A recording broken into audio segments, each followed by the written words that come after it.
Well, I decided since I'm trying to clean up some of this stuff, I figured I'd go ahead and get this T5 for my Jeep CJ7 put back together. I took this thing apart and found a couple of missing teeth, one on the cluster gear, and my input shaft was damaged as well, which is, I don't know, sitting down here somewhere, but I got a new input shaft for it. Bearings on. Bearings are loaded.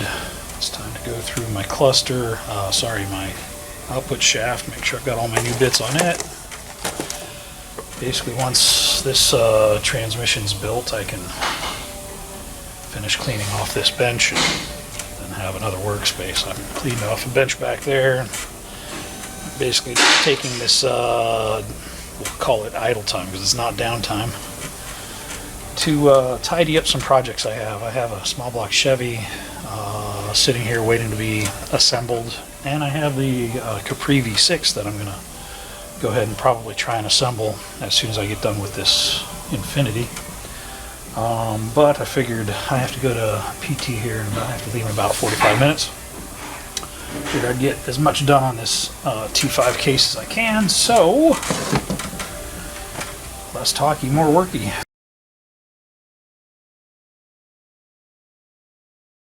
I did end up buying a manual for these, or at least a pamphlet, which will help me make sure I put all the bits back where they go in their proper places. This one's pretty nice. It gives me the world class and non-world class and T56 information, so of which I've disassembled and reassembled all of those at one point in time in my days. Might as well change out my input seal and get this guy cleaned up, so I think we'll go ahead and vapor hone that guy. I've already got my cluster gear reinstalled into the case and my reverse slider. I was able to scavenge a good reverse slider out of a used box that I had laying around here. The parts aren't super expensive, but they're getting hard to come by. Like the T4 cluster gear is not available anymore. Not that anybody's rebuilding T4s. Most people are going to pull a T4 out and stick a T5 in because of freeway gear. Because everybody likes to have better freeway gear. As you can see, this transmission had all sorts of little issues in it. So, good thing I built it before it blew the case apart, I suppose. I'm going to figure out if my snap ring goes on there. I need to get some reading glasses. I can't see anymore. It's getting old. 96 is the thrust washer, 95 is the snap ring. So yes and yes. This should be my snap ring. These snap rings do sometimes have a sharp side and a dull side. I always try to put the sharp sides out, that way they're easier to grip.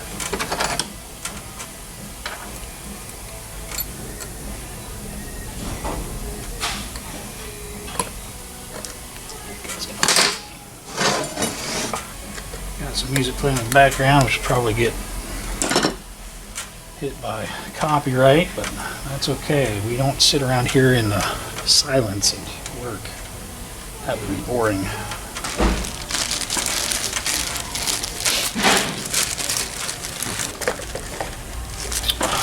Rear main bearing. Switch it out for the main bearing cup.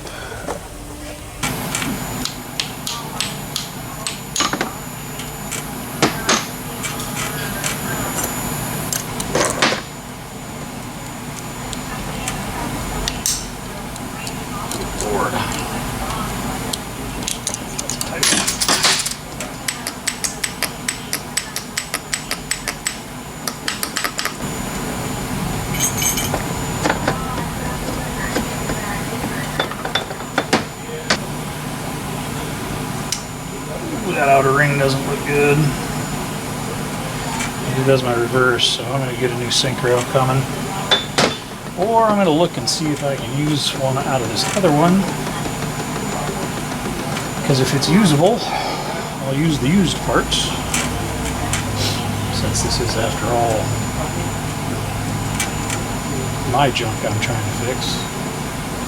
Teeth on that sinker look okay, not bad. Not horrible for one that's used and is ironically missing teeth.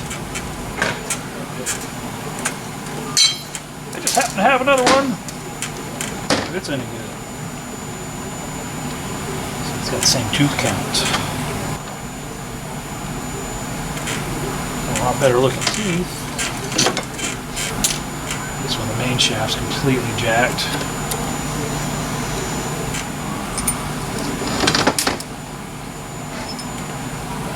Those teeth are all gobbled up. I don't know that thing's going to come off easily. Pretty good wear on the teeth, considering this one was run low on fluid, which is what burned up the input shaft to output shaft bearing surface.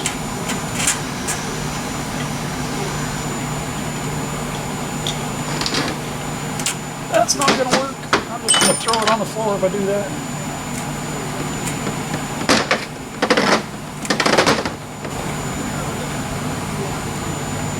Bring to the top. Snotty doesn't even have a snapper in there. Well, let's be honest, the shaft's junk anyway, so.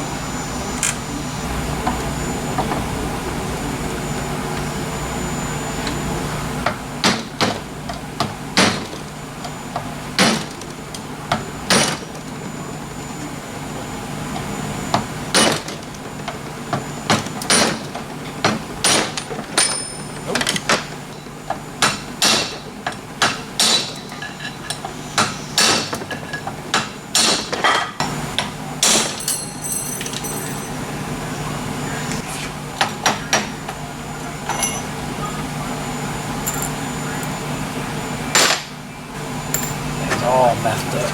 That's junk.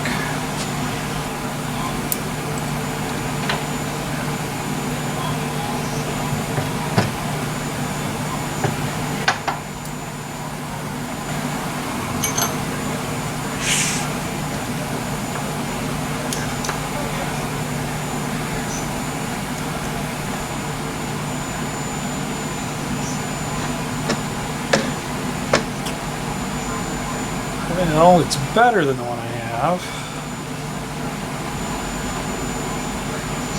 It's actually a lot better than the one I have.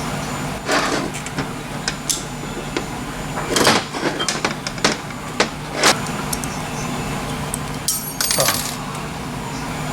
This is the least fun part about doing these.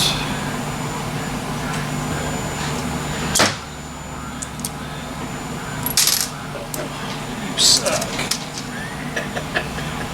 That ain't good with part five.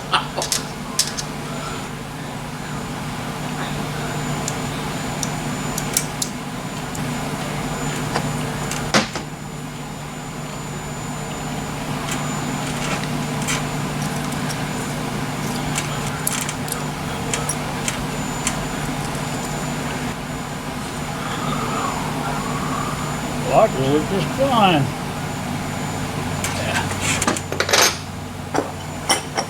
They don't actually.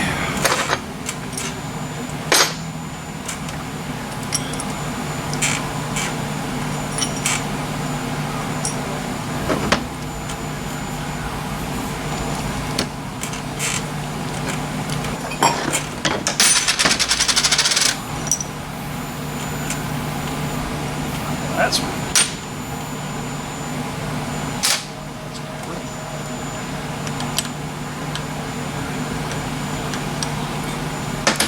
what'd you do, Richard?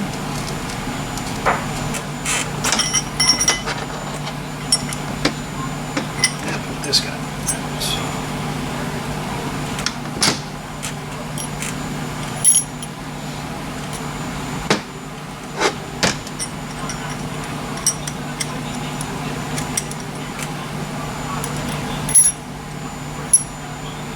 We're just gonna say I'm not following my right brain today because of my surgery. At least that's the excuse I'm gonna go with.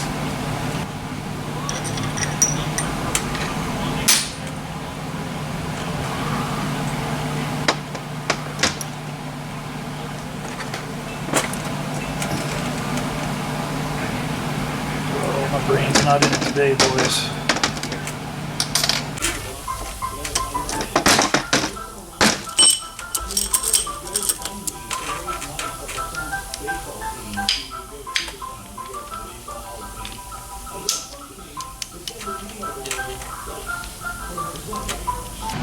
Well, I'm wrapping this thing up. I went to my PT for my knee, and then they iced me down there. Felt pretty good. Had some lunch. Came back and decided to just focus on this. I've got it all together. I got to put my rear case on, but it has a broken bolt on the bottom, so I need to remove that. But basically, this guy is ready to put my rear case on, seal my front housing. And then I'm down to replacing my shift fork pads. And this guy will be complete, which is exciting because there's a whole bunch of stuff on this bench that I can throw away now.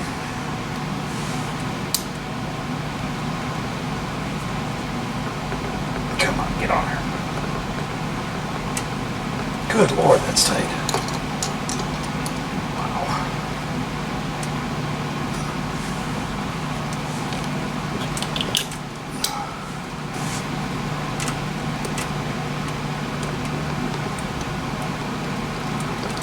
Man, I'm tired. I don't have my energy. It's funny how getting a surgery will take the wind right out of your sails.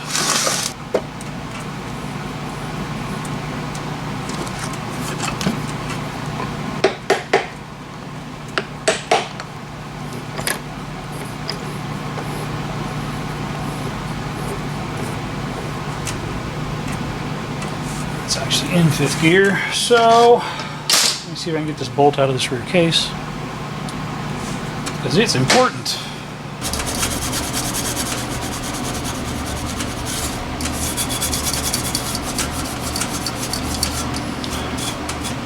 Well, if anybody has any Jeep T5 transmissions out there, let me know. So I need to build a couple up for spares. Myself and a couple other people I know run these. And I think it would be wise to have one as a backup. So if I can get this guy out, that's going to be probably difficult.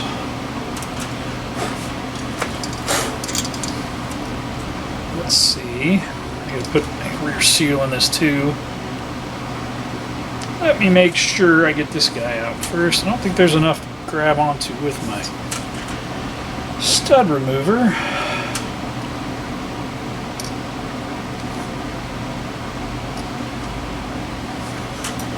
It's an important spot too because it's the bottom, so you want it to be tight there so you get a good seal. Warm that guy up just shy of liquid and see if it'll come out. Let that guy soak for the night, and we'll see what comes out tomorrow. I don't think it's gonna. I'm probably gonna have to end mill it. Definitely gonna have to weld that better. Just hit it with the torch and didn't actually fuse it. Let me hit that with the TIG real quick. Probably hot, Rich. I got lucky on that one. I was pushing and pushing and pushing, and then I thought it was going to break, and it went tink. And then it broke loose. So I'll count that as a win.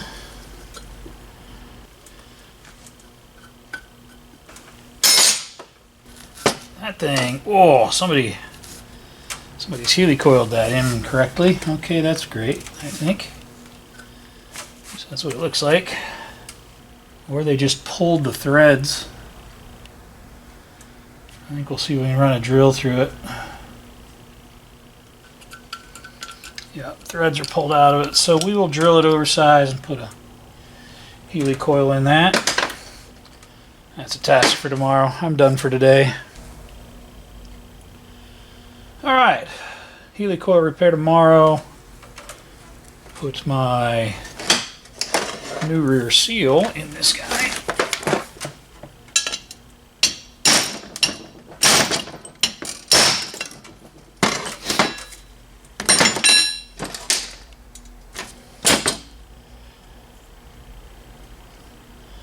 Seal actually wasn't horrible. Oh, all right, another day. Moving on to bigger and better things, you know, like sleep and healing. All right, so I played around with this thing, and I've got my end play right where I like it. Basically, there's selective shims that go in between the front housing and the front race. And there's a calculation. I usually just keep shimming it until I've taken up the slack. This has 0 slop in it now.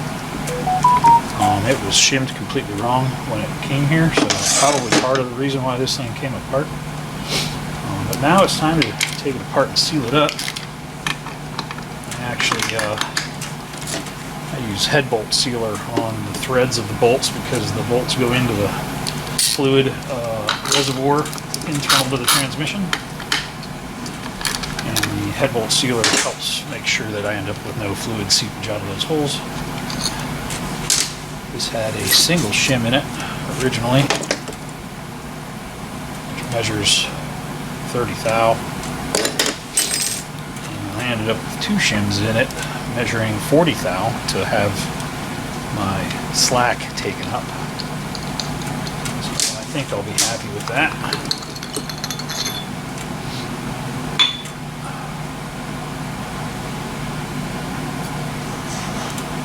2 shims.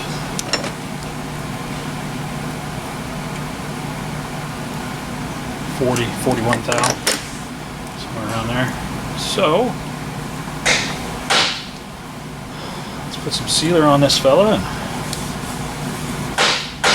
drive it home. I did my helicoil repair. That turned out looking really nice. Should work well.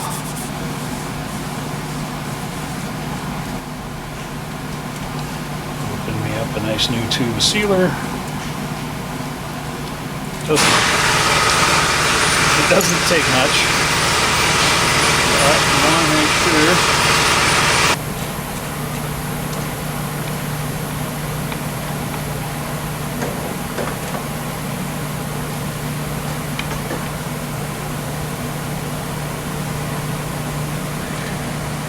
Drain at the bottom.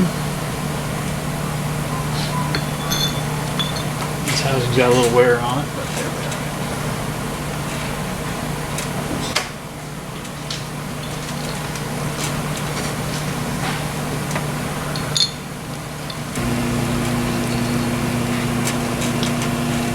Torque wrench. Right standard today.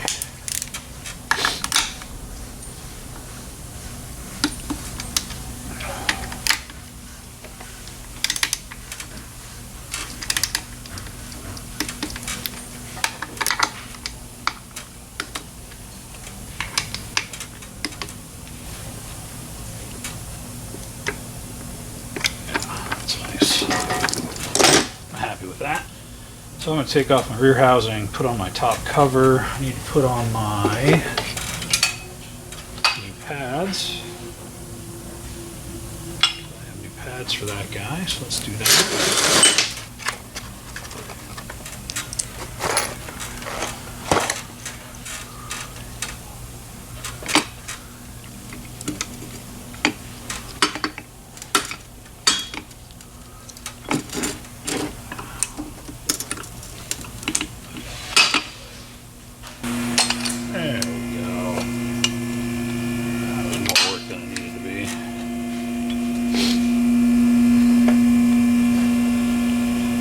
If I remember right, this is kind of a bear to put on.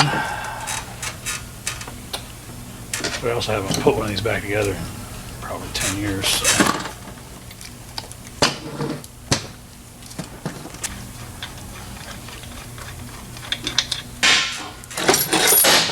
Oh. Got my nice helicoil.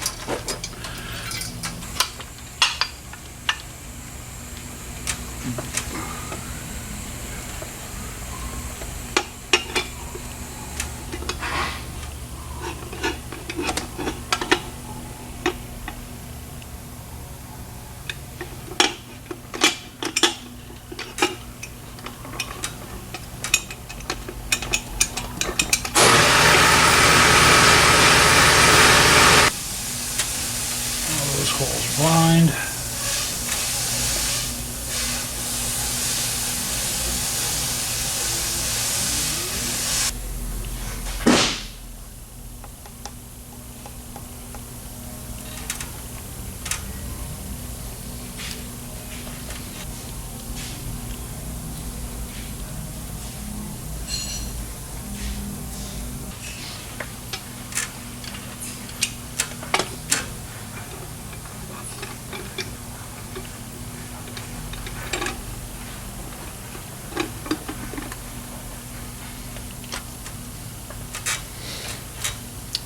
Two pilots.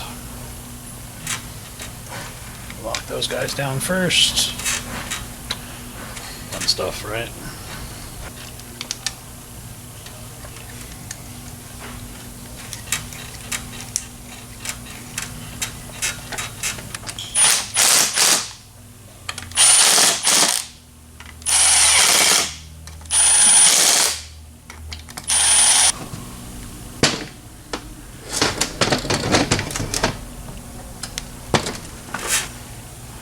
Seal. Oh, I just did that. I got to put my retainer on. That was dumb.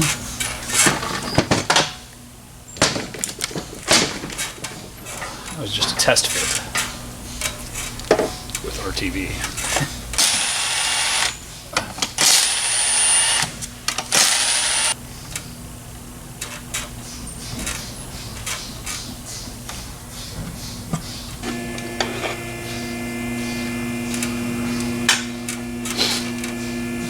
Good sealant.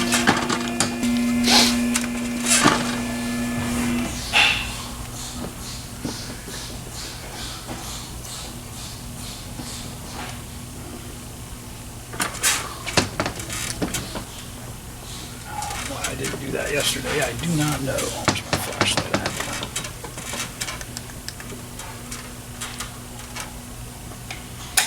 There we go.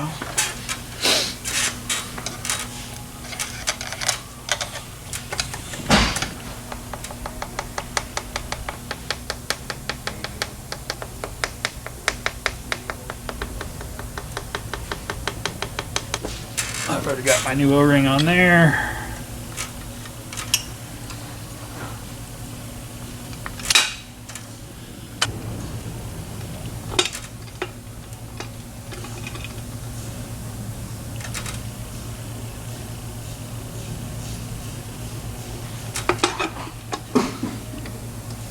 There we go. Second time's a charm.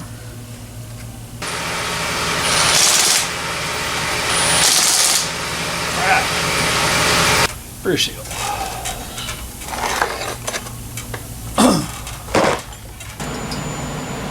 Alright, so I got my baffle and my bearing in there with some trans gel so it can defy gravity. A little assembly goo on my seal.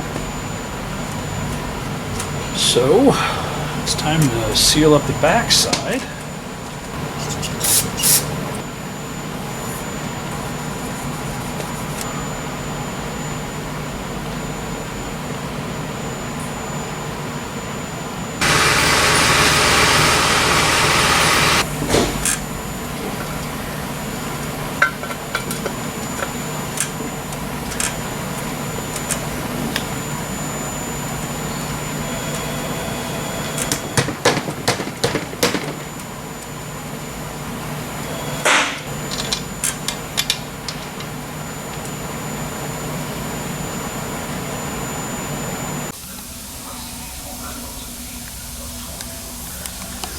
Ta-da! All done. So basically what we ended up with was we had one junk transmission that we had ended up purchasing from somebody a couple of years ago, and we had a bad transmission that came out of his Jeep, and Rich combined the two into making one hopefully functional transmission. Doing a T5 in those Jeeps definitely makes him a considerably better driver. He's had this one in his Jeep for a number of years, and it's been down for way too long, so he's actually going to be able to spend a little time enjoying his own Jeep this year. Now that 4 liter with a 4.2 4 liter I think we're going to pull that motor back out actually and run it on the engine run stand and do the break-in process before we mate this transmission to it, because we're concerned about the same situation we had with the flat tappet cam wipeout that we ran into with the Pontiac. So I think we're going to pull the motor out of that Jeep and run it on the run stand after we run the AMC 304 on the run stand. Then we'll put that motor back in the Jeep, put this thing back with the motor, and get that Jeep back up and running for 2024. So there you go, folks. That's the end of that day. Hopefully you guys enjoyed it. We'll see you on the next one. Like, comment, subscribe, all that jazz. Take care of yourselves. Bye-bye.